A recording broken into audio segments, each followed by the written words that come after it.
My name is Greg, and this is the story of my fight. I woke up around 2 a.m.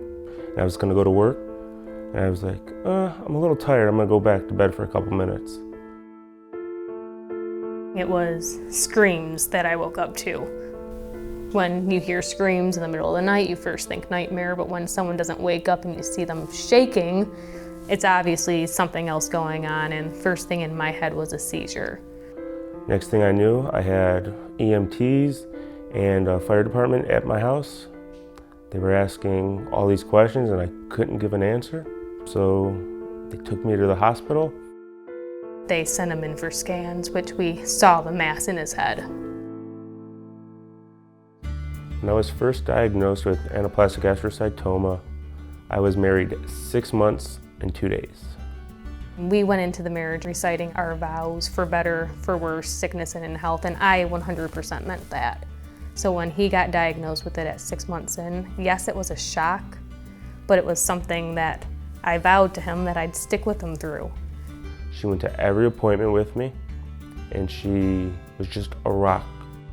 When I sat in the doctor's office and got the diagnosis, she sat there with a look on her face and said, "Let's do it, let's kick its butt." So with that in my corner, I'm fighting on. I found out about Toca through my doctors. I walked in, my doctor asked, "You want to do a trial?" I go, what's it all about? And he explained the process of Toca and what they would be doing. And then I met with a clinical trials nurse, and he went through it a lot more in depth. And I said, "I'll do it, let's do it, let's sign." Greg's last MRI scan was approximately about 2-3 weeks ago, and his scan came back excellent. It means a lot knowing that the trial's working. I get to spend more time with my wife and our baby that we're gonna have in probably a month. And it just blows my mind that a dream that we thought wouldn't happen is happening. In the future, I strive to see my son graduate, see my son get married, and I plan to see him have his own kids.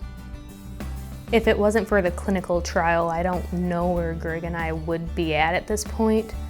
But since the clinical trial, it's been a complete turnaround for him and us as a family. If there's an option for you to do a clinical trial, don't be afraid. Just do it. It can help someone besides you, and that's the most important thing. Help research. People's health depends on research.